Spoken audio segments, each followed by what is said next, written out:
കൂടുതൽ വിശേഷം നീ പറയണ്ട. എനിക്കറിയാടി നിന്നെ. ഒന്നിൽ വീട്ടുകാരെ പേടി വേണം, അല്ലെങ്കിൽ നാട്ടുകാരെ.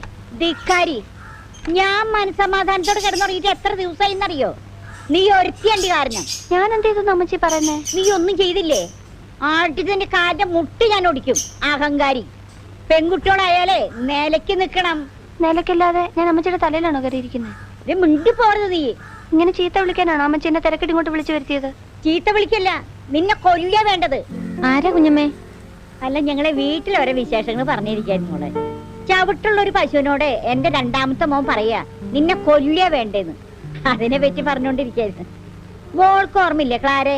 കുഞ്ഞമ്മയുടെ മോളാണോ? ആ, 7 കൊല്ലം മുമ്പ് അവളിവിടെ ക്രിസ്മസിന് വന്നിരുന്നു. ആ, ഓർമ്മയുണ്ട്. ആളങ്ങ് വലുതായല്ലോ. നീയോ ഒത്തിരി പൊക്കം വെച്ചു. നീയോ? ഇത് ആരാന്നണ്ട് നിന്റെ വിചാരം? ചെമ്മീൻ കമ്പനിയിൽ നിനക്ക് ജോലി കിട്ടുമ്പോ നിന്റെ മുതലാളി ഈ കുട്ടി, മനസ്സിലായ?